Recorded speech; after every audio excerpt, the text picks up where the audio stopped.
This an all-out blitz, real hard hits, them other podcast trash, we gon' make them all quit. We cover all the topics with intelligence and logic. I know you wanna score, but ID gon' stop it. We from Texas, so that mean that we Texans. Breaking down the X's and O's, our profession. No complaining, just training, you see the progression. They had a Pro Bowl for talk shows, we get selected. We gon' celebrate every win like a birthday. Ray J with the news, first with all the updates. Spin move on the competition, yeah, we juking them. You not really in touch if you not tuning in. This is Crenshaw, Briggs, and VT. We want the touchdown, we not trying to go for 3. And it's best if you get up out the street, cause them bulls out the pen and they bout to stampede.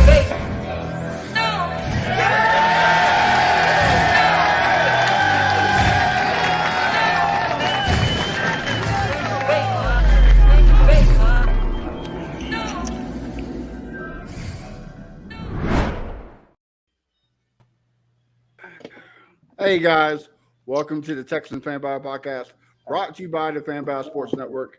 Before I introduce my guest and my co-host, let me talk to you about our sponsor today.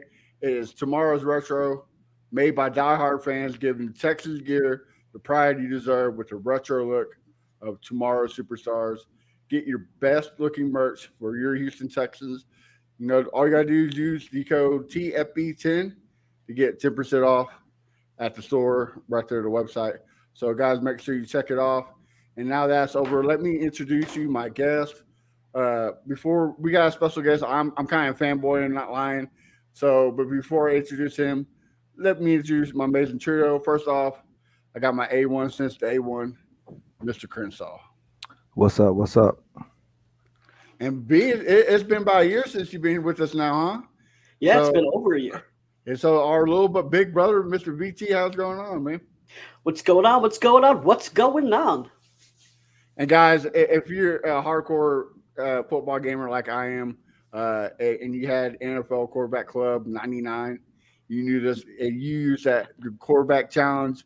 You used this guy as a cheat code.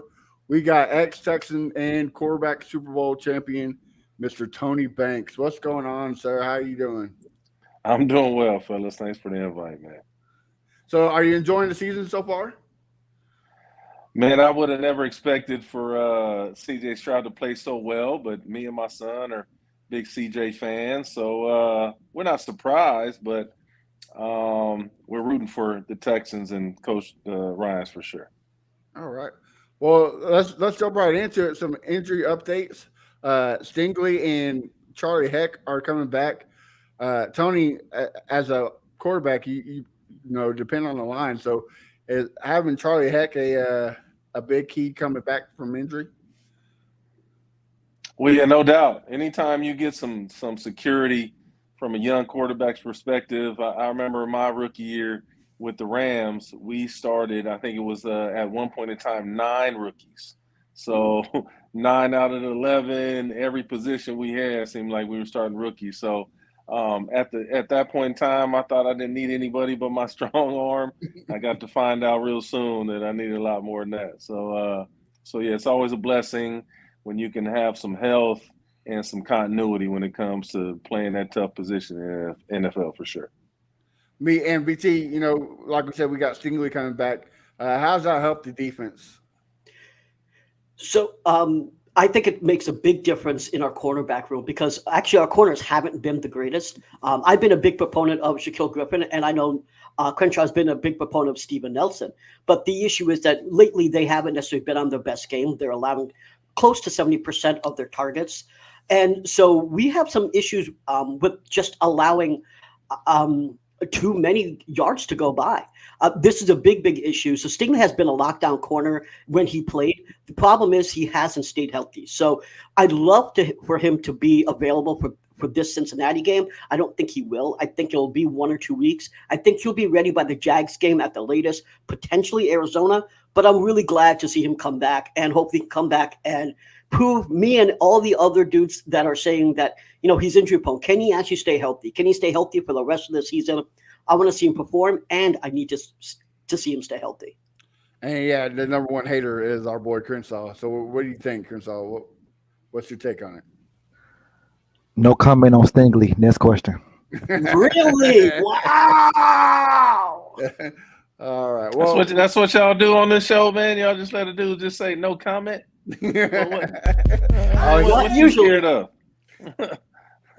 What you scared of, man? What you scared of your answer? Like you afraid you're gonna get outed or what? You gonna get canceled? What's going on, what it is, because I told the group chat I ain't gonna say nothing negative about Stingley for the rest of the year, so I'm trying to keep my word. That's all. Mr. Tony Banks has called you out to say something. I think you have to break that just a little bit. Okay, when Mr. Tony Banks tells you. All right, well, cool. Fuck it, I'm gonna say something. I'm glad he back. Because we need as much help as we could get right now because we got a lot of injuries on the secondary. I just hope he stays healthy. I really hope he stays healthy, man. Like, prove me wrong, prove everybody else wrong. That's saying negative things about him and everything. But like VT said, he's not gonna play this Sunday. But when he come back, just be out there, bro. Because goddamn, I mean, I be forgetting you on the team sometimes. Well, the number one skill is availability. Exactly. I feel you. That's what I've been saying. But this is not, Major League Baseball, which I dabbled in that too. I was a hooper too. So, football's different. You know what I'm saying? Nobody is really healthy at this time of year. It's just a matter if you can be available. So I definitely feel you got to be on the field. That's first and foremost. But you also got to understand that, these are real bodies, banging. And, as much as the NFL has changed from my day, which doesn't seem like that long ago, but it's definitely changed a lot. Like these guys go through it, man. These bodies go through it. I'm still feeling it, 2 decades later. So it's what it is. Oh, I bet, especially a little bit more brutal back in your day.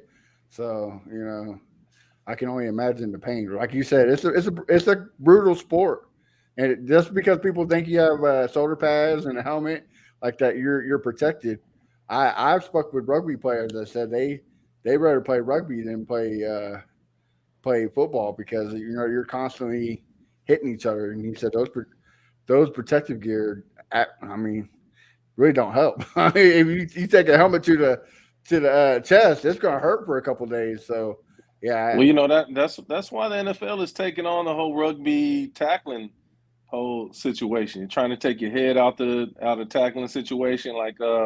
In my day, now, granted, I threw enough interceptions, so I had to learn how to tackle to where, So back in my day, you had to get your head in front, so your head had to stop the momentum of the ball carrier. Now the head is in back like rugby, so the whole Seahawk tackling kind of the way they did it, which is if you got Cam Chancellor and Sherman and all these studs, they're going to tackle anybody no matter how you ask them to tackle them. But, now the game has changed to where the head is in back and you have to basically wrestle guys down, just like rugby. So I respect those rugby guys, man, for sure. I'm not taking nothing granted from them. I mean, that's still a brutal sport as well. But just when you reach the level like you did, Tony, they're different beasts, right? Like they're the best of the best of the best.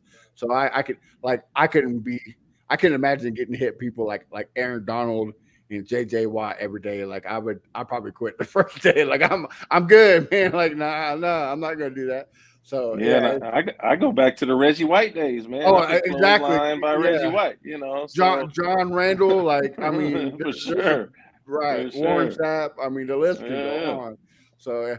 But, going back to injuries, there's a couple more Steven Nelson, Brevin Jordan, Will Anderson, Laramie Tunzel, a couple more players that did not practice today. Tony, some people practice taking the day off because, they're just nursing a little injury. Should the Texan fans be worried about all these people not practicing or on limited practice?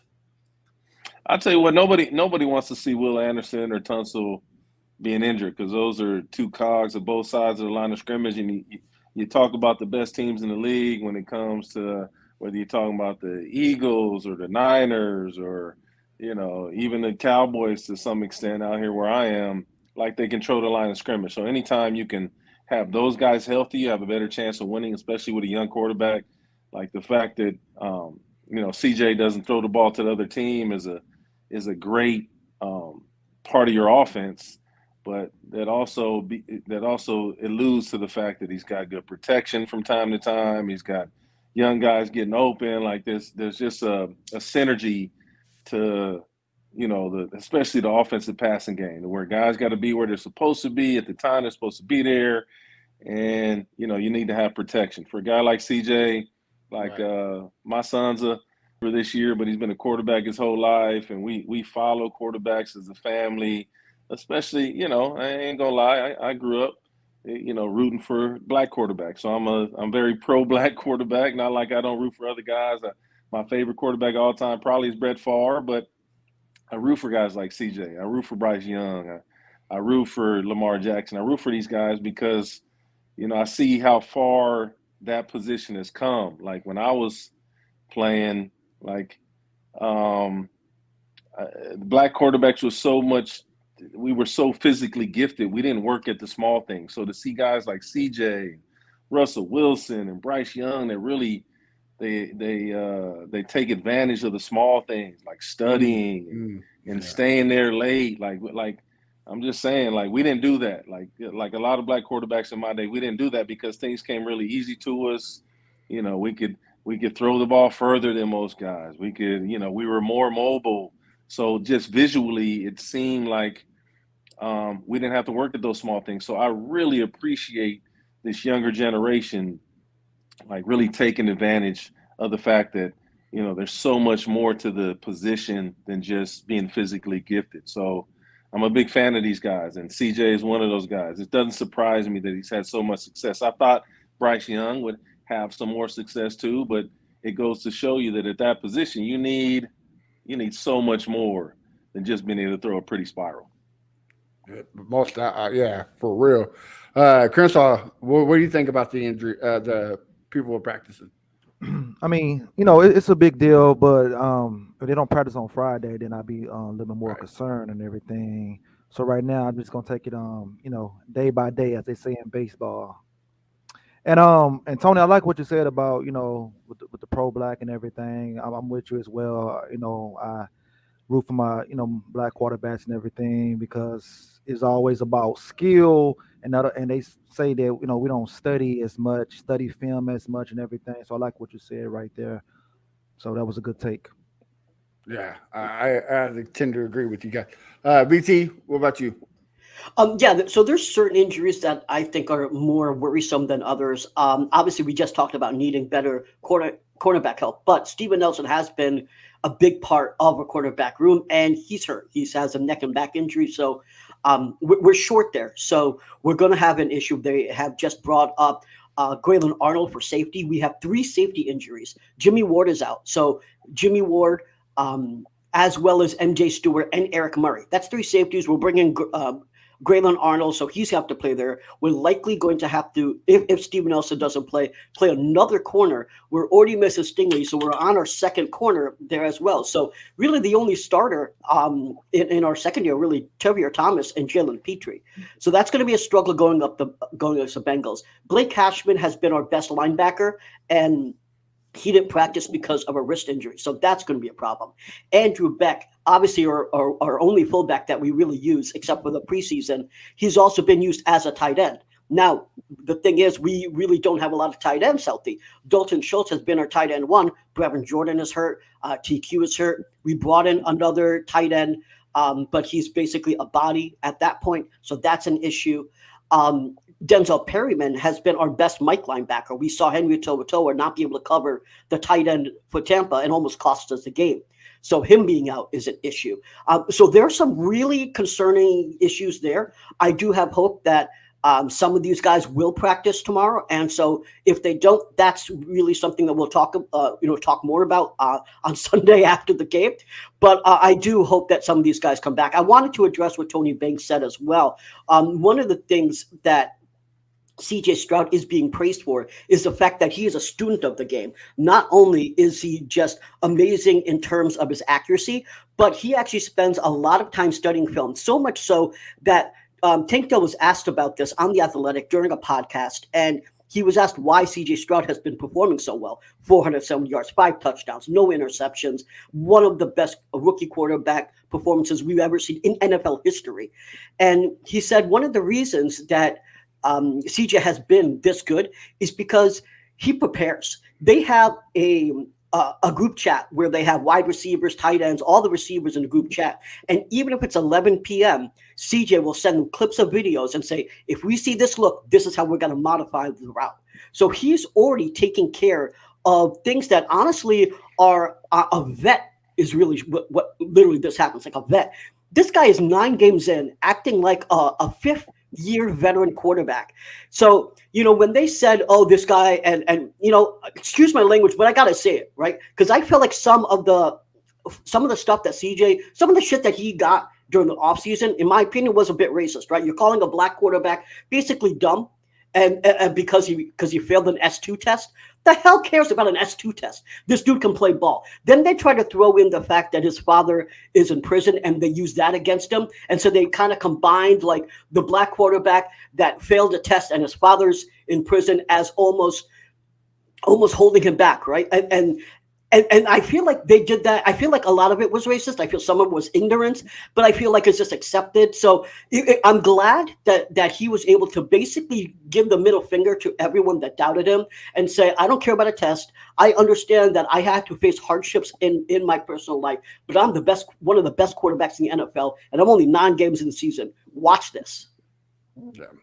Well said, VT. Well said. And also, what that mean as well, sending them clips at 11 o'clock at night, he must not get no pee. So,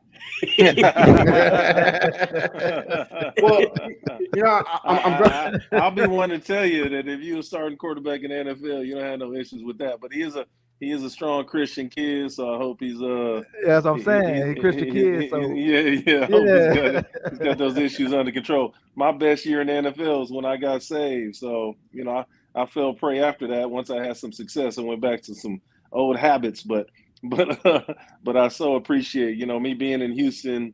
David Carr was just such a strong Christian kid, and I had just got saved a couple years before. So I do understand that those moments of faith can definitely help you play that position. Because I tell you, there's nothing like playing quarterback in the NFL. I don't care if you're a point guard in the NBA, if you're a major league pitcher, shortstop in the MLB, there's nothing like being an NFL quarterback, an NFL starting quarterback. There's nothing like it. So you don't have a lot to go off.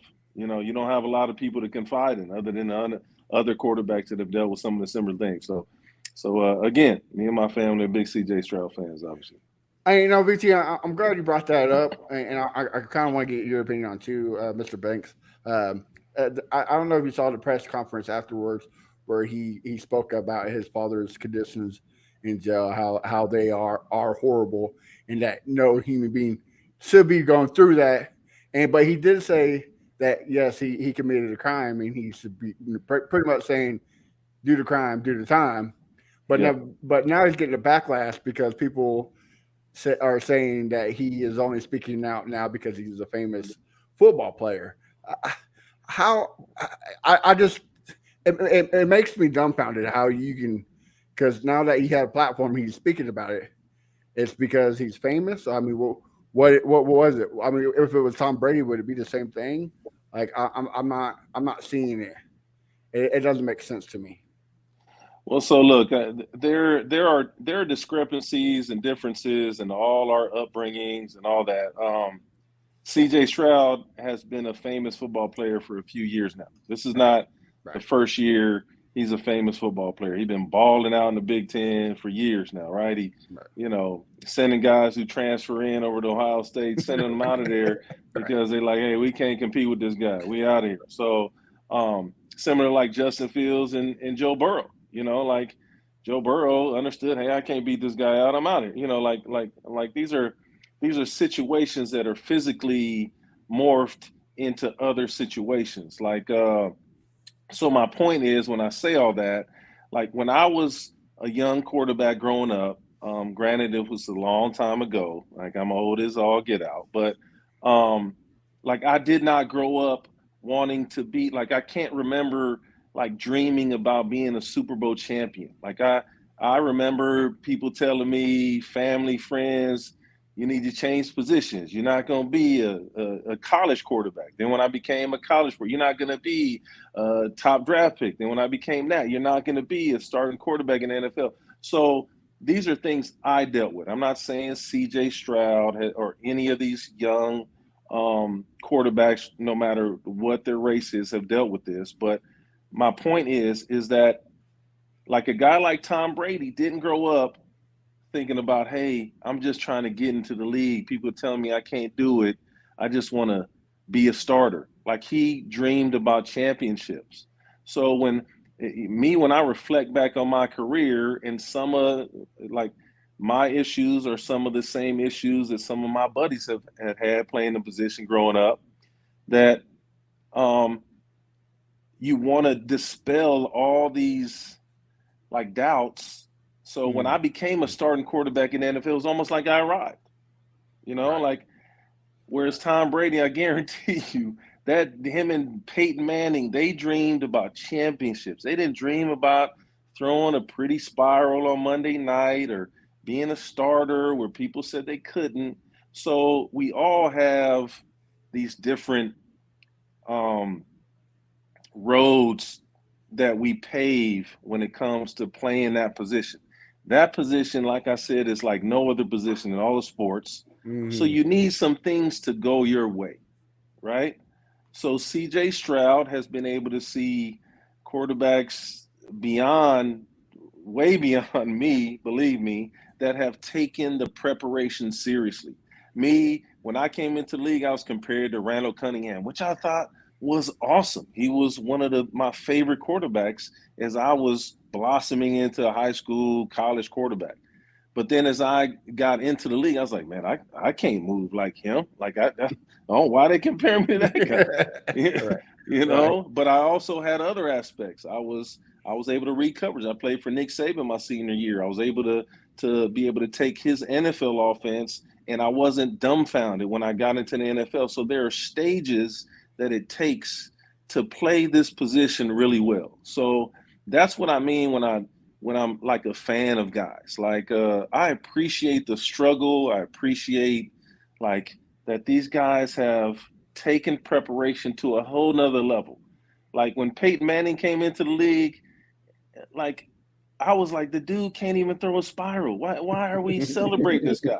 Like people say it wasn't until his neck injury that he was throwing ducks. No, he's been throwing ducks his whole life, but his anticipation and his preparation was what separated him. And it took me years to figure that out. I was like, man, my arm's stronger. I'm a better athlete. I gotta be just as smart as this guy. Why is my career not going? I remember, so I'm rambling a little bit. So I tell people about my first Peyton Manning story. So I was the first quarterback drafted the year I came out, and Peyton Manning came out 2 years later. Obviously, he was the number one pick in the draft. And my St. Louis Rams team goes to scrimmage him in their Indianapolis Colts his rookie year. And I'm just like, man, I'm about to show everybody out here that this dude, he don't even throw a spiral. He don't even a strong arm. Like, this dude is a bum. Like, in my mind, this is my young mind. Like, this is what I'm saying to myself. And he comes over to me, oh, Mr. Banks, it's an honor to meet you. This Southern charm and all that, So then I got to, actually like the guy. Like, I wanted to hate the guy, but he understood that there are limitations to his game. So this is what I'm saying about playing the position. There's a reason that Tom Brady, Peyton Manning, Drew Brees, these are guys that are not the most physically gifted guys on the planet, but they understand their limitations, right? So you play the position better. You play down and distance better. You play situational better. Like to a guy like Lamar Jackson is figuring it out, I ain't gonna lie. But to an athletic quarterback, it's hard for a play to be over. It's hard to throw the ball away. It's hard to slide. Like, it took me 3 years in the NFL before I even thought about running out of bounds. Like, I thought I was physically better than everybody. Like, it takes time. Now you wish you did slide, huh, and run out of bounds. No doubt. I'm dealing with some stuff now for sure. But this, this is like guys like CJ Stroud and Russell Wilson and Bryce Young and these guys, they really understand. They understand how to play the position, and that is so much more than having a strong arm or, being able to run a 4.4 or being 6'5". Because you talk about most of those guys, they don't have any of those attributes. They understand the position and they understand what it takes. Whereas, a guy like me, I didn't. Hey, respect. Well, we keep talking about CJ. Let's jump about to Sunday's game. This is Crenshaw, Briggs, and VT. We want the touchdown. We not trying to go for 3. And it's best if you get up out the street, cause them bulls out the pen and they about to stampede. So we walked off with the victory 39-37. Tony, you said you're a fan of CJ, so you probably watched the game, especially after the kicker Kerry Fairbairn went out and they had the backup running back. You kind of thought the game was over, huh? That was awesome.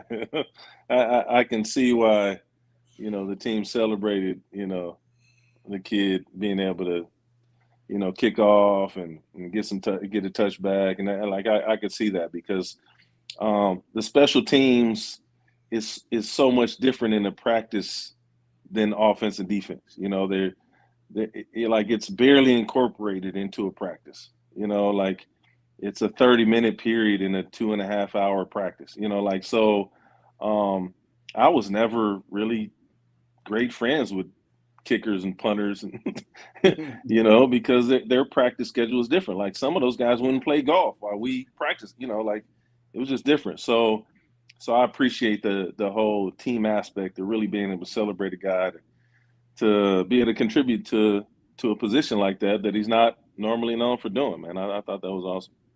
Yeah, most out. Crenshaw, what was your takes on the game, especially like Tony said, the Dari coming in and getting field goals? I like how he just kicked in and ran off the field like he does this every day, But I got a quick question for all of y'all. If Damian Pierce would have played, would Dare would have been active to make that kick? Yeah, he's been active every single time because he's been on special teams. He's been active even when Damian Pierce has been active. Okay, that's interesting. But it's just the game itself was a great game, amazing game. I understand the fans leaving when they got their last touchdown because they're not used to the Texans doing what CJ did. They're used to other teams doing that. So I get that. So I'm not gonna shit on the fans for walking out, but the ones that did walk out, they missed the treat. Like how the pastor say. How the pastor say, if you miss it, you miss a treat. So it just, I was there, my son and I, and we was just jumping. We was high fiving, man. It was great. I almost shed a tear, man. I was so ecstatic when we did the post show with on VT, man. I was like, man, goodness, this guy is really him, as they say. That he's really, really him. And just keep up the good work, CJ. Whatever you're doing, keep doing that shit. And VT, we had 3 top 5 of the top 5 receivers with the most receiving yards this week. So what was your take on the game? So we've talked a lot about CJ Stroud, and I could talk about him for probably 6 more hours. But what I want to also say is not only is CJ Stroud showing up, but look at Dalton Schultz and Noah Brown, who had career days, as you just have up there. Like these are some dudes that we really didn't know if they were going to work out here. I had some questions about Noah Brown. Shame on me. Right. So some of us thought he wasn't even going to make the team, right? Correct. Because listen, you're in the NFL for 5-6 years and you haven't had a significant game, and he has a career game, with CJ Stroud. Now, I am not going to minimize what these receivers are doing, obviously, but that I have to bring this back to CJ Stroud being able to elevate receivers as well. It's a two-way street. The receivers are getting open and he's throwing a dot. So the thing is, the relationship that he has with the team goes above and beyond just his talent. Tank Dell also said that he basically views CJ Stroud as one of his best friends at this point. This isn't just, I think, a relationship that, you're good with the wide receiver. I really think he has an actual personal relationship with them. We didn't talk about this earlier, but he doesn't just have a relationship with his receivers. He has a relationship with his quarterback room. They actually said that Case Keenum and Davis Mills has a good relationship with CJ Stroud. They said that Case Keenum is basically like the bad cop, right? If there's in the meeting, if there's a play that they don't that he doesn't like, he gives Case Keenum a look like, "Yo, dude, help me out." And Case Keenum said, "Hey, we gotta change this up." All three of them have dinner on Friday nights. CJ Stroud said he's like the fifth wheel because you have Davis Mills and his wife, you have Case Keenum and his wife, and CJ Stroud just hanging out all together having dinner. So I think that he's forming bonds with the rest of the team, and it's showing up on the field. That's crazy important. You can't fake that, you know. So what we're witnessing right now is a complete and utter change to everything that we have seen for a very long time for the Houston Texans. And it's showing up on the field. The fact that you had 46 seconds left, you had no kicker, you had 6 dudes leave in injury, and we still got to win. And that's after the defense, honestly, the defense did not show up in this game as they should. We had them at 23rd and 3rd down, and we let them convert. Henry To'oTo'o let the tight end Auden get that touchdown. Auden was burning him all game long. But CJ Stroud came back and the offense took care of business. And another relationship issue between him and Jonathan Gennard. Before, Jonathan Gennard was like, "We'll bail you out." You know, like, so the offense wasn't able to put up points. Jonathan Gennard's like, "We'll bail you out." This time, CJ's told Jonathan Gennard, "We'll bail you out." That's a team atmosphere. The offense helping the defense helping the offense. I can't say anymore. I've never been happier to be a Texans fan. Yeah, and Tony, maybe you can help me speak on this, but just the poise of CJ Stroud, like we said, down 46 seconds. And it wasn't like Tampa Bay wasn't sending the rush. Like, they were sending everybody and their mama at him. And he sat there calm, cool, collected, finding the right guys, to make the plays, calling the right timeouts to go down there and score a touchdown. I mean, that's for a rookie, that's kind of hard to do, right, Tony? I mean, it's no easy. I mean, it's hard to do as a vet, right? Like, I mean, can you kind of elaborate on the poise of CJ Stroud? Well, I'll tell you what, that whole situation was like first off, playing quarterback today, there's some gimme throws that we didn't have back in the day. So right. I'm not criticizing what like we were judged at to where CJ Stroud is judged at, but I think we need to really talk a little bit about the culture that the Texans have now. DeMeco Ryans has established a culture with that franchise. If you think about what's going on with the Raiders, right? Like, Antonio Pierce is a former linebacker. I played with Antonio in Washington. He was a practice squad guy. People are making a big deal about he's changing the rules, and practice squad guys are being on the sideline. Like he was that guy, and then he blossomed into a really good player that contributed on Super Bowl winning teams. So that's the culture that he's trying to inspire there with the Raiders. Same with Coach Ryans with the Texans. Like, he's trying to establish a culture to where there is some accountability, and he's also given CJ, they named him the starter pretty early on, not as early as Bryce Young, but they named him the starter pretty early on. So he was able to make these relationships and blossom with these relationships. Like, I remember when I was with the Texans, the first 4 years of their conception, like, David Carr was, the first draft of the franchise, right? And that was my first time being a backup quarterback in the NFL. I'd always been a starter, and I could not at the time been a backup quarterback to anybody other than David. David was just a great kid. He was a great family dude. He had been married since he was 12 years old. You know what I'm saying? Right. So he didn't look at cheerleaders, things that me being a young married dude at the time, I took things from that young dude that I've taken into my life way past football, right? And I hope that some of the things I taught him, he took in the life too. Like, you talk about that great quarterback room. It's so important. There's no other position in the NFL that is as intimate as a quarterback room. You got 2-3 guys at the best, and you got a coach. You probably got 3 coaches if you got 3 quarterbacks. Like, it's a room that's really intimate. It's small. You're talking so much. You walk into the running back room and the receiver room, you go at the wrong time. Them dudes are in their sleep. You know what I'm saying? So it's a different position. It's a different room.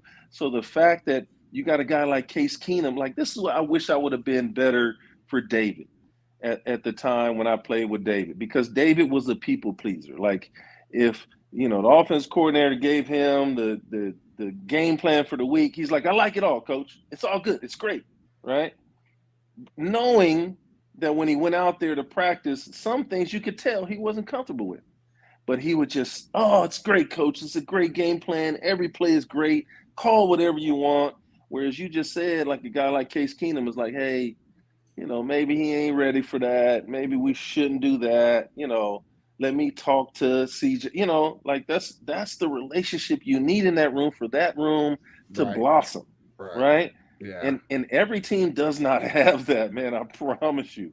Like, my rookie year, they signed Steve Walsh to this big contract. I was the first quarterback drafted, but I was a second-round pick, so I was supposed to be groomed and, a year or 2 away from. But I played better than him in the preseason and early on, so I ended up getting the job as a rookie. But me and Steve Walsh did not get along. Like, he badmouthed me to, veterans that he thought supported him. Like, there was just this tug of war where me as a young kid, I was like, this guy is fucking awful. I hate this dude, Right. So it was, not only is it NFL, because NFL is always going to be players versus management. This is not NBA. This is not MLB. This is not a cohesive deal. Like, management is always trying to replace you in the NFL because there's this injury deal always lingering. Like, this guy could get hurt. Like, it's a real deal. Like, people say, why doesn't NFL guys get, guaranteed contracts? There's a reason. There's a physical reason, right? I wish it wasn't that way, but it's a real deal. If I'm a owner of a team or I'm a general manager of a team, this is a real deal. I have to acknowledge that if I give this guy guaranteed money, he might miss the next year or 2, depending on what type of injury, right? This is a real issue. So my point is, the fact that the Texans have this quarterback room, the most important position in the NFL, that is cohesive, that is loving. I hate to use that word, but I'm a dad, I'm a single dad, I don't mind using that word from time to time, so the fact that you can have that is such an advantage. It's such a huge advantage. Yes. Yeah. Like these comments are saying, I mean, the insight, you normally don't hear it, right? So we appreciate that 110%, Tony. Well, let's jump into one reason why we're here. Let's jump into the Bengals game preview. Tony, you went up against great quarterbacks like Joe Burrow. So what is the key for the Texans to beat Joe Burrow and the Bengals this week? Well, just beating any quarterback, man. You need to get him off time, right? You need to get pressure in his face. Joe Burrow has shown a propensity to get sacked, which, if you get guys in 3rd and long, the percentages say that you're going to win that series, right? So that's what you got to do first and foremost. And you got to be able to a team like the Texans can never lose the war of field position, right? You can't put CJ. I remember my first snap in the NFL was on the -1 yard line. I ended up taking the safety versus Brian Young and, all those 49ers, at the time. Yeah. So, Man, that's my first NFL snap. Yeah, that's my first NFL snap on like the 1-inch line. And it didn't go well. So you gotta avoid those situations with a young quarterback. But the fortunate thing is that, again, we're talking about CJ, but just the quarterback position, like, that position has so much to do with confidence. Like, if you have success, you will believe success is going to happen on the next play. If you're a young quarterback and you don't have success, you're wondering, what's the next play going to have for me? Is it going to be an interception? Is it going to be a loss if I hand the ball off?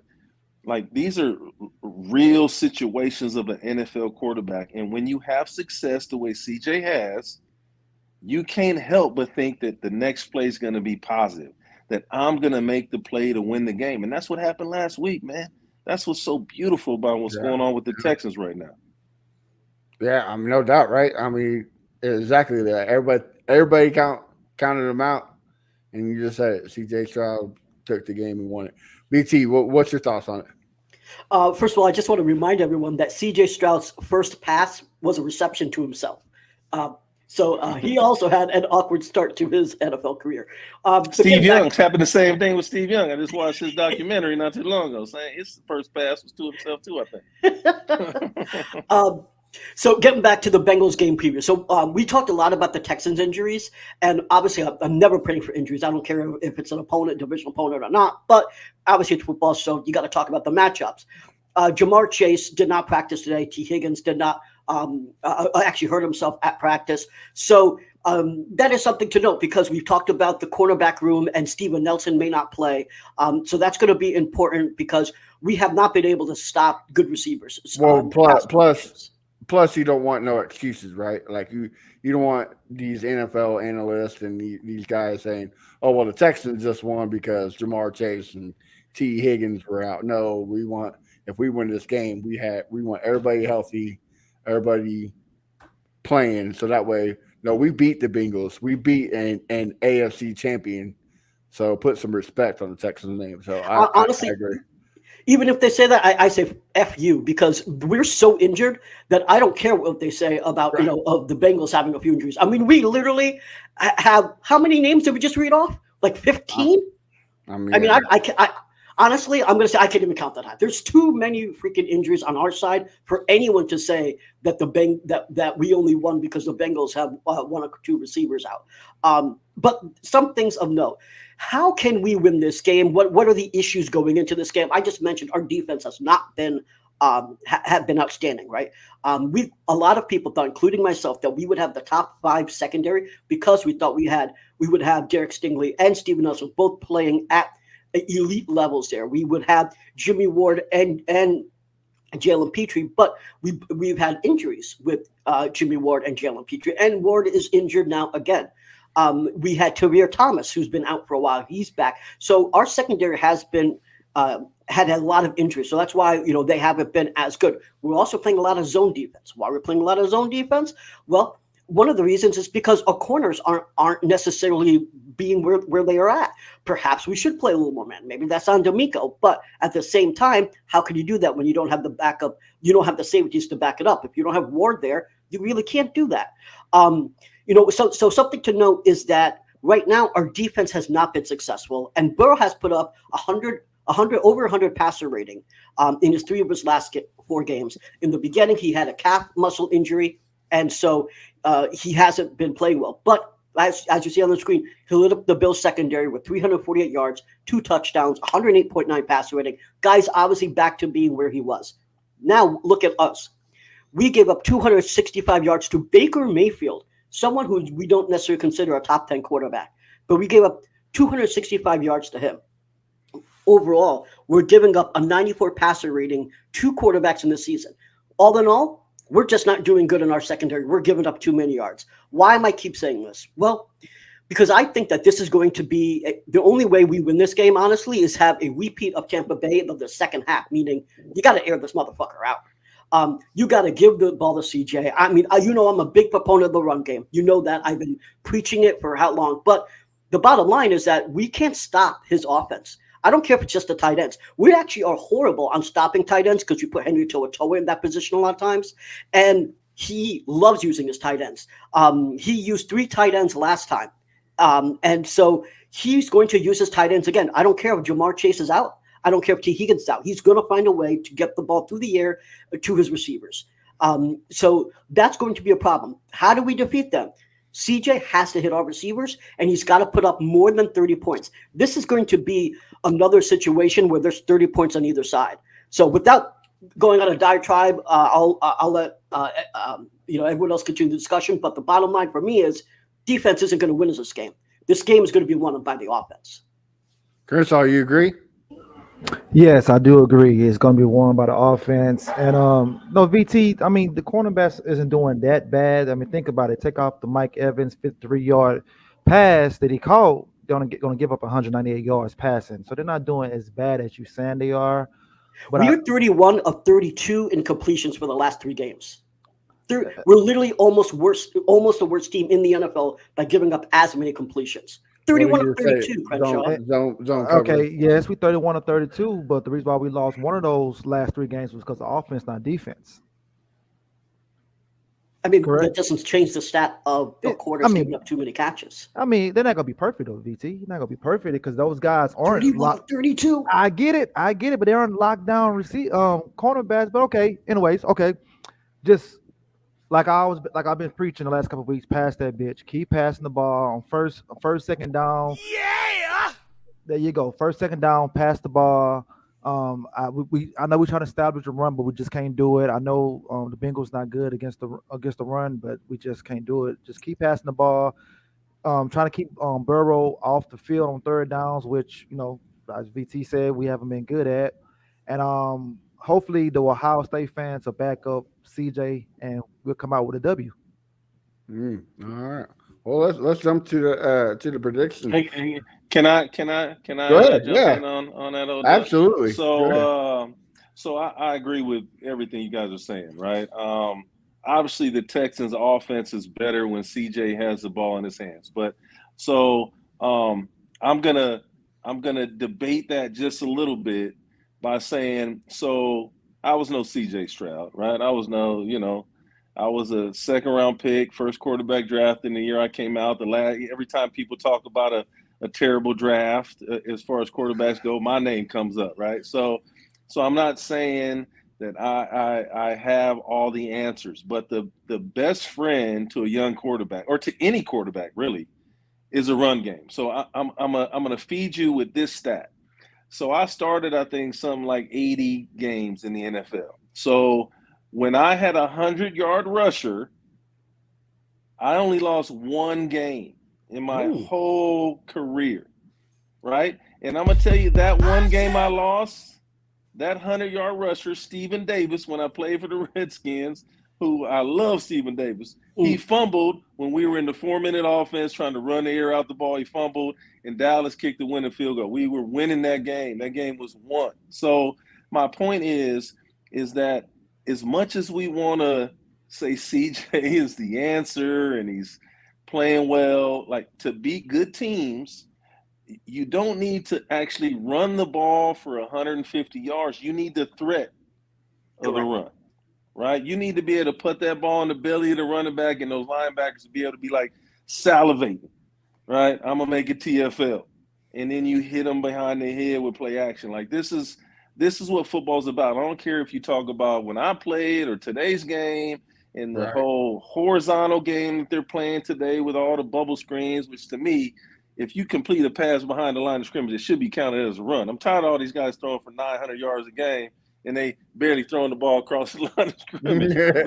but that's a whole nother issue. My point is that to beat good teams with a young quarterback and a defense that's figuring it out like the Texans, you need the threat of the run. You need to be able to put that ball in the belly and pull it out and be able to create separation between the second and third level of the defense, which is what the Texans have done when they've won.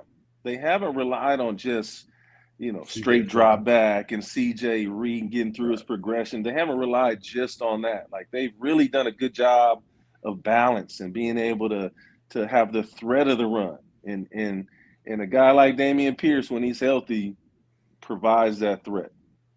Okay. Well, now that you said that, if you have, I don't know if you do it. If you don't want to, that's fine. If you have to give a game prediction, what is the score of this game? I'll tell you what, man, Burrow, he got some swag that I really like at that position, and I do believe the Bengals right now are a better team and they're playing better. So, I think the Bengals have the advantage in this game.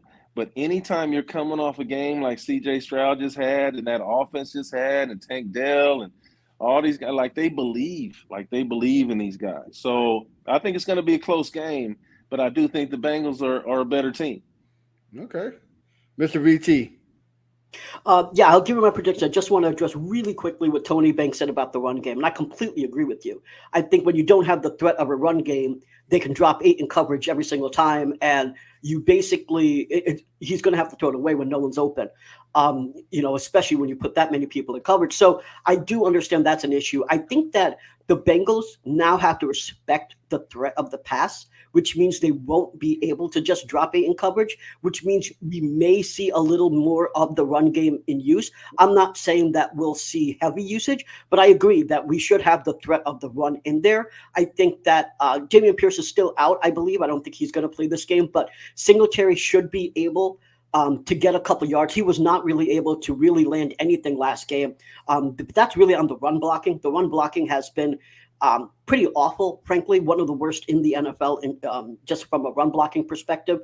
So I'm not saying that we'll have 100 yards on the ground. We could, but what I will say is that I agree with you on we have to have the threat of the run, or if they don't, they'll just drop in coverage, and that'll just make CG's game even harder. Getting back to the predictions now. It is going to be a high-scoring game. That's what I think. I think it's going to be something around 34-31 Texans. Yeah, I'm saying Texans. And why am I saying Texans? Is because we've seen when this team is prepared, when this team actually can actually get CJ on his A game, how he can succeed. The first half, he was not playing well. In all reality, CJ did not have a good game in his first half. His second half was absurd. It was insane. So I think that if you can keep CJ consistent, and I think if you can get him into a rhythm, and I think that's how you win. Like I said, so Jamar Barnes says 31-17. I don't think it's going to be that. I think we'll score more points. And what I don't want to see Bobby do is I don't want to see him force anything. Getting a balanced offense is fine, but don't force the run, but get a balanced offense in there. High scoring, 34-31 Texans. CJ Stroud has another 300-yard game. Oh, wow. Okay. Crenshaw. Well, 2015, we went up to Cincinnati. They was a hot team. They was 8-0. Right now, they're a hot team. They 4-0. We was underdogs, and we beat them then, and I think we beat them this Sunday. And it was Week 10 as well, so the similarities is crazy. I say we win 34-24. Oh, wow. Ooh. Okay. All right. Well, the only way we do have an advantage, right? The Bengals just played a tough game against the Bills Sunday night, and then after us, they play the Ravens on Thursday, so they got a short rest, a short period to get ready. So they might overlook us. I know that might not happen, but who knows? That might be a possibility, but I'm going to go with the Texans win. I'm going to go 28-27 nail biter. So, yeah, hopefully that's true. The only people that say teams overlook other teams are fans. The media guys. Right? Yeah, fans, right. Yeah. That's what I said. I knew you were going to call me out on it, but hey. It's so hard. It's so hard to win in that league, man.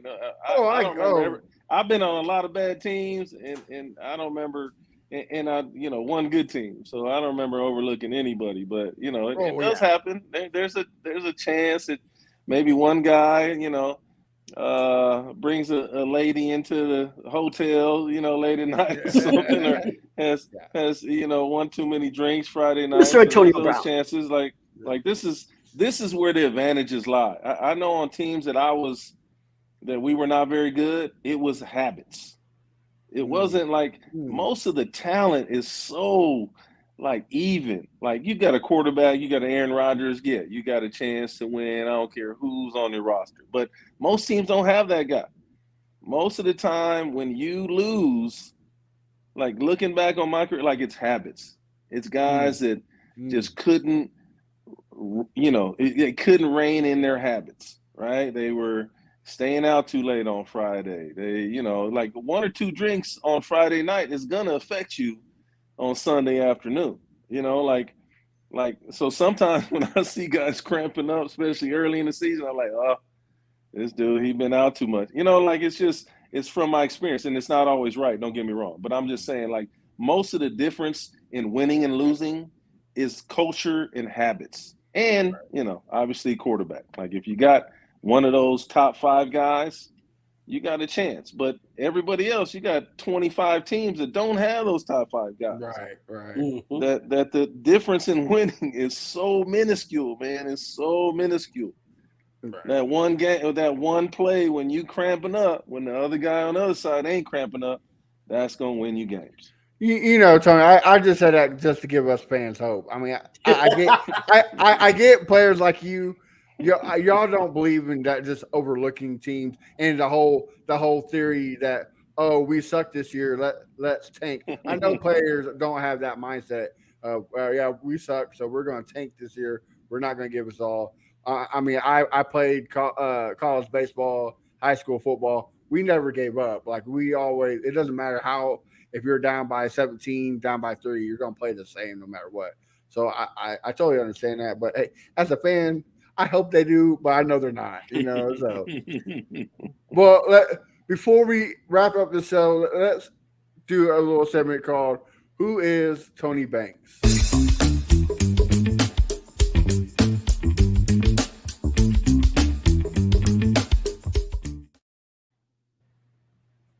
We're going to ask you a couple of questions. Chris, I'll let you kick it off. Okay. All right. I know earlier you were saying you play more than one sport. So when you went to what is it? I think you went to Hoover High. Yeah, when you went to Hoover High, what which sport was you better at? Baseball, basketball, or football? And I have a follow-up question after you answer this. I was I didn't play football till my junior in high school, so I was a basketball guy. So yeah. Okay. Baseball's a sport. Okay. Baseball was the easiest. I thought that was the easiest for real. Yeah. Well, that's what CJ said earlier today. It was one game. I think you was with the Rams. What happened with that fight you had? I think it was like number 90 against the Bears. Like what happened, bro? Like what happened? Alonzo Spellman, man, that's a crazy dude, man. You better look that dude up. That dude is a monster. I was, I grew up in the gangster rap age. I'm from, Southeast San Diego, down by the border. I thought I was a little thug growing up. And so when Alonzo Spellman pushed me, like would seem like minutes after the play, I just turned around and started swinging. I thought I was a tough guy. And then I was like, uh-oh, that's Alonzo Spellman. Like, I probably shouldn't be swinging at this dude. Oh, no. What a story. I think Alonzo came in and grabbed him. Right. It's like, you can't say this shit. Well, guys, while we wait for Mr. Banks to hopefully come back on, let me tell you about our sponsorship. This episode is sponsored by Tomorrow's Retro, made by diehard fans, giving Texans gear with the pride you deserve with the retro look of tomorrow's superstars. Get the best looking merch for your Houston Texans. Use code TFB10 to save 10% on the website, and I will pop that up right about now. Oh, well, if I'm like Tony Banks, I'm having a little technical difficulties. There you go. If you check that out, get 10% on some good T-shirts. So yeah, make sure you use our code TFB10 to get 10% off. Some great quality stuff. So check it out. Hopefully, that's the good thing about being on live TV, right? Yeah. Right. Well, while he's coming back, let me just bring a couple points up, and hopefully comes back in like 2-3 minutes, and then I'll shut myself up. But D'Amico talked about a couple different things on the press conference, and he said one of the toughest things about Joe Burrow is that you have, from a defensive point of view, you have to be exactly where you need to be. You can't screw up. You have to be able to have proper communication, because if you're off by a hair, he'll make you pay. He also specifically talked about Bengals defensive end Trey Hendrickson and their entire D-line.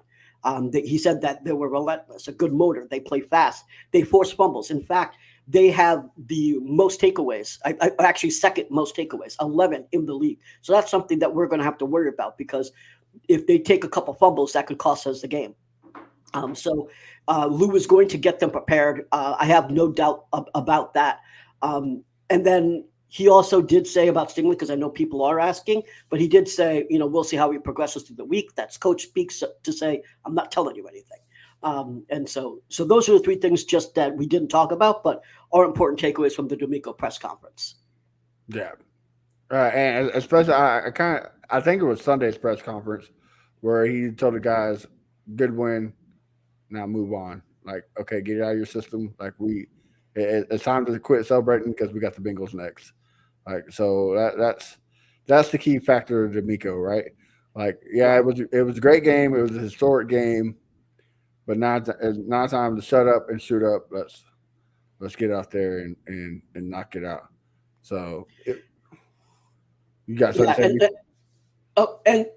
And one more thing is that something I did want to say is that even say if now that Jamar Chase and T. Higgins, just say they don't play, and people will think, well, you could just double team their tight ends and stuff like that. One of the things to remember is that Joe Burrow uses 8 different receivers to get out to move the ball. So he doesn't mind if you take down 1 or 2 receivers. You can only double team one.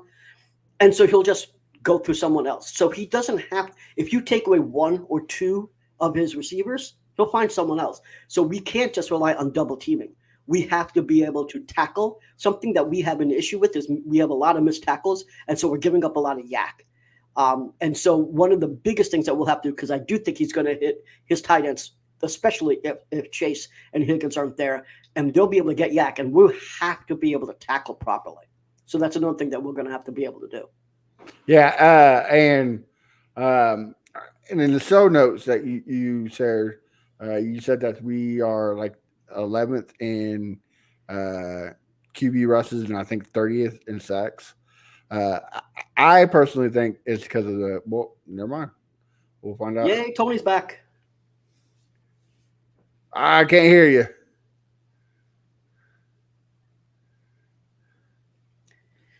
Yeah, same thing like before, Tony. I think all right, so he'll figure that out. But yeah, so what you were saying, Matt, is we were second actually, or second or fourth in pressures. No, I mean that's even better, right? But 25th in sacks. Can you hear me now? Yeah, perfect. Yes. We're good to go. Sorry about that, fellas. No worries. We get it. One of the moments of being live, so no worries. But Alonzo Spellman. Yeah. I thought Alonzo came in there and got you, man. Dude, Alonzo was an absolute monster, and I didn't know that at the time. But we got fined, I think, over $70,000 as a team. I got fined a bunch, and I remember the next year the referees coming in to our team in the off season. Every team has these refs that come in and share the new rules. And one of the first rules they went over was, fighting, and it was me and Alonzo fighting. Like, it wasn't much of a fight. Like, if it was a real fight, Alonzo would have mopped the floor with me. But the funny thing about that whole deal, when I came to the Cowboys, like 4 years later, Alonzo Spellman had struck fear in the whole league. Like, the dude was bipolar before they diagnosed bipolar. He was 6'7", like 290, just an absolute monster. Like, I remember my rookie year when we went to scrimmage then. Like, it was the same year we got in this fight. Brian Cox was also on that defense. So that was like the year that, like, the program, the movie came out and all that. It was like, dude, is this really how the league is? Like, Alonzo Spellman used to wrap his arms up in tape so you couldn't look at him. Like, he was so slow, he was so big, and he was like, I'm not even going to let you look at my arms. So, you know how teams go. They go to practice against other teams during the preseason, and, then you play them that Saturday. I remember Brian Cox like talking about my mom, like I'm just a rookie. And so it happened to coincide with Steve Walsh had been signed that year to be our starting quarterback and got big money, but he was terrible. But my point is that he got dead arm. This is 2 weeks into camp, so we went to Washington. He couldn't practice. And then our second string quarterback, Jamie Martin, who played in the league a long time, he got dead arm. He couldn't practice. So I'm all of a sudden thrust into, I'm supposed to be developing and, this second round pick who's supposed to have some potential. Now all of a sudden I'm taking on the first team reps.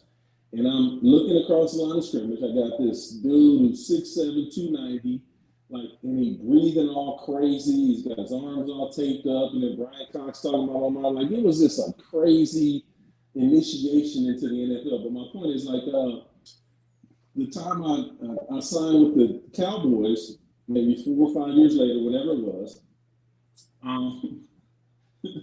I've never seen grown men so scared of another grown man in my life. So during the off season, I'm there, as a quarterback, you got to be there more than everybody. So I'm there in Dallas and I'm, meeting with the offense coordinator, meeting with the quarterback coach. And I'm, sometimes I'm there into the evening where it's just, maybe a couple of equipment guys, the coach I'm working with, and it's nobody else.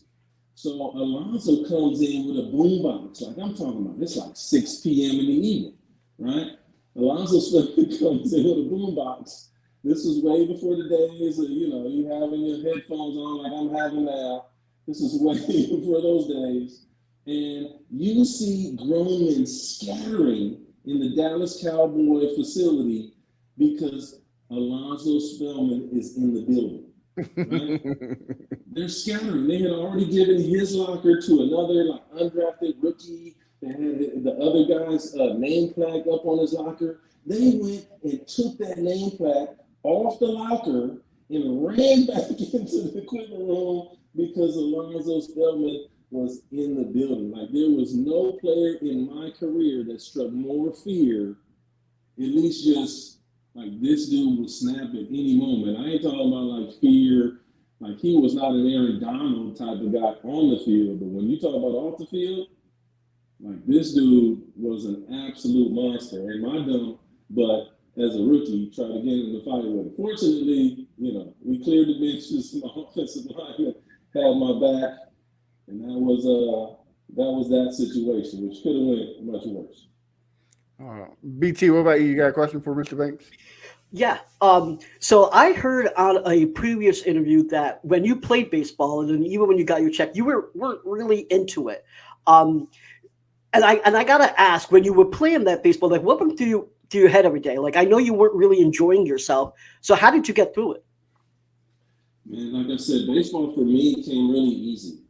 Practice was easy. There was barely any running. As much as I love basketball practice was hard. As much as I enjoyed thinking about playing football practice was hard. Everybody quit football. You know what I'm saying? Nobody could handle going through training camp and all that and going through the heat. Even though in San Diego, we thought, 82 degrees was real hot. You know what I'm saying? So I gravitated to baseball because it came really easy.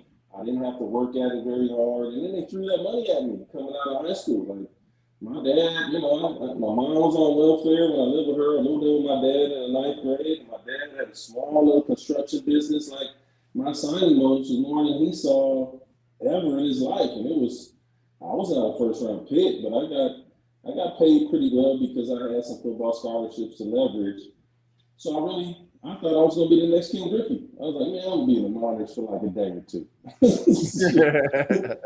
Then I would be in the bigs. And that game is much harder than I thought. And I'd never been away from home. I did not enjoy professional baseball at all. I couldn't wait to get back home and start playing football again. Gotcha.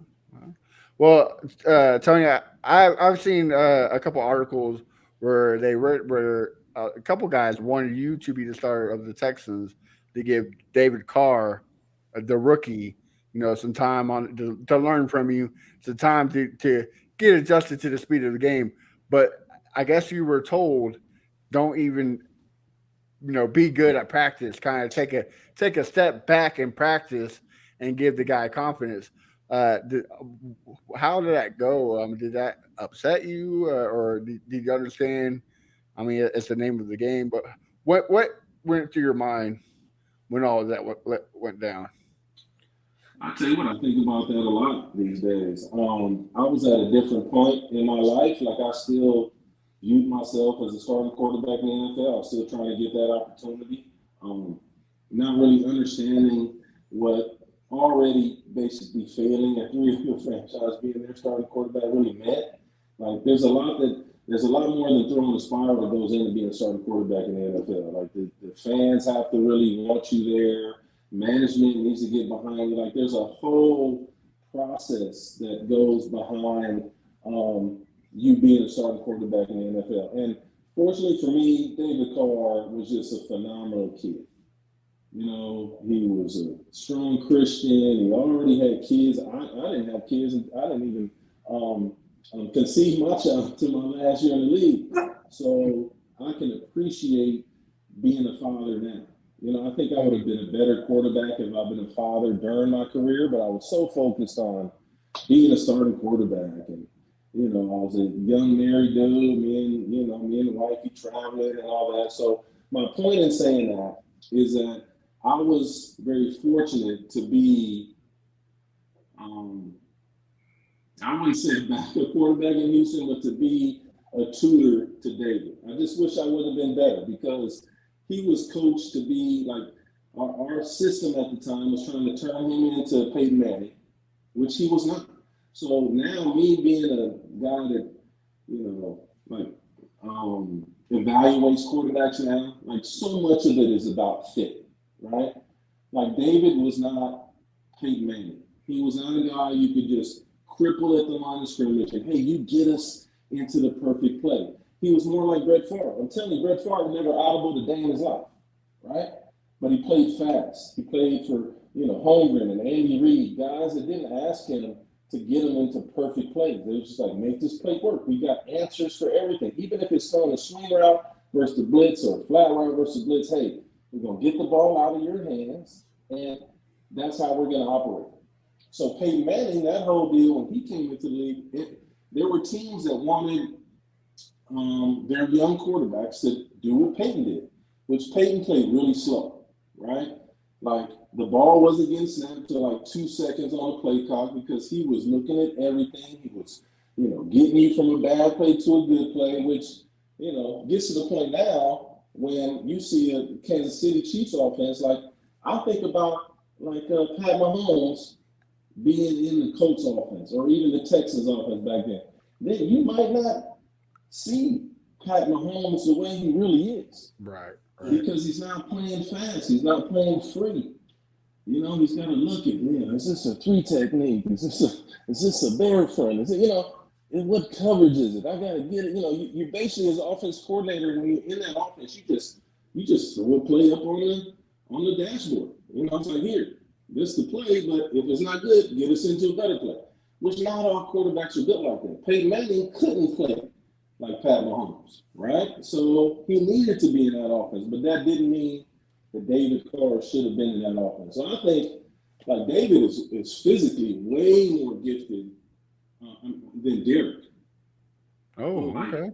Yeah. Wow. It's not even close. I'm just saying, David was a physical beast. Specimen, huh? Yeah. Okay. And I ain't talking about just how he looked. I'm talking about he had quick release. He had arm strength. He had mobility. He was smart. But he just wasn't in an offense that really catered to that, you know, to where the ball was getting out of your hands. You know, like he would practice one way and play a whole nother way. Really? Well, because when you're in practice, you don't get hit. Right. Nobody's touching you. You know, if they touch you, you might get cut. Yeah. You know, so it's a whole different ballgame. I remember when I was with the Rams my last year, and David Hill walked up to me and was like, hey, what do you think of Kurt Warner? And at the time, Kurt Warner was a scout team quarterback, and he was just throwing in circles. Like, you hold up a card, throw to this guy. Like, who couldn't do that? Right. And now it comes. So, right. So I never saw it. Me and Kurt were really good friends, don't get me wrong, but I never saw it. At the time, I was a young quarterback. I was like, man, you got to be able to throw it over a mountain. You know, to be a good quarterback like Napoleon Dynamite. You know? Right. So, this position we're talking about, man, is so fickle. Like fit, feel, like how management Feels about you, like all these things really go into it, and that's why I'm really appreciative of how the Texans are treating CJ. Like, D'Amico's got confidence in them. They're putting the defense behind them when they're not giving up 30 a game, making them chase, play from behind every game. But it's also really good protecting the football. It's just a good formula. All right. Anybody else got a question for Mr. Banks before we let him go? I think Crystal does. I think Yeah, we've learned a lot today. Got one more. I like this one here from one of the comments. I'm put this up for you. I got you. Oh, you got it? Okay. Who was your favorite organization to play for, Mr. Banks? Statistically, my best years were with the Ravens, but the Texans were my favorite franchise. Like, I was known at the time before I went to the Texans as being, I don't know, maybe I didn't believe this, but maybe not the greatest teammate, that I was, about self, and I wanted to throw the ball far, everything was down the field. So I really enjoyed my time with the Texans, even though that was my only time in my career where I wasn't a starter. Like, I remember telling, these guys, hey, well, you got 2 phones. You're going to get caught up. I remember telling these young guys, like, hey, they used to be like, hey, Tom, like, at the time, I was a happily married guy. Like, Tom, how you staying, happily married? I'm like, man, I go home. I take my ass home. Right. So I remember having these conversations with the young guys. I was an old guy at the time. My last 4 years were with the Texans, and I remember those times fondly. I just talked to one of my friends, Moran Norris, who lives still in Houston, and he got a daughter playing volleyball, and I remember, telling some of these guys, like, hey man, just go home, man. Like, have a good time, but go home. Like, don't stay out till 4 in the morning. Like, just go home. Like, have a good time and go home. Get rid of, not Moran necessarily, but get rid of the bathroom. You know what I'm saying?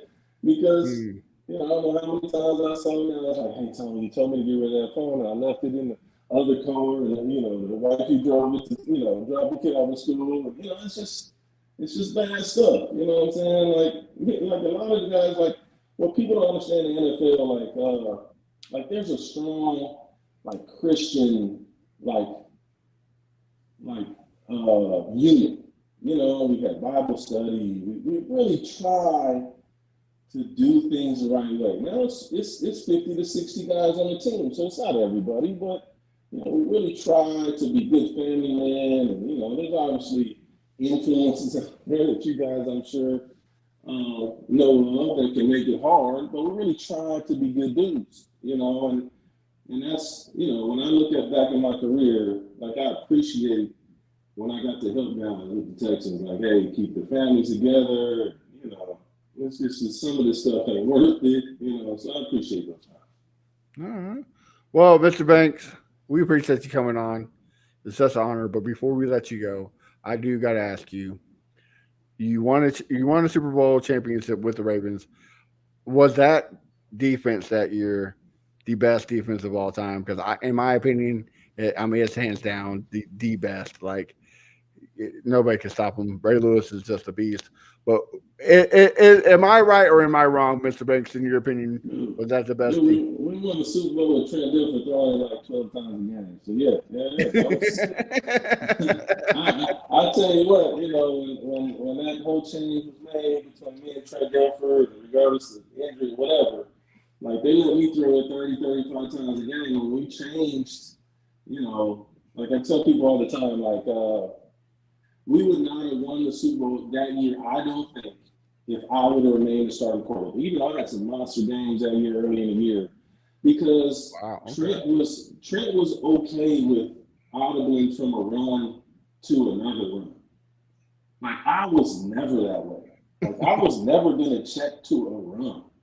Like, I thought, as a quarterback, if you check to a run, you're a bum. You know, like I did not believe in that. Like I get paid to throw the rock. Like if there's a chance to check out or something, I'm checking to a pass. It's never going to be a run. So we would have struggled that way because I would have always thought I knew better.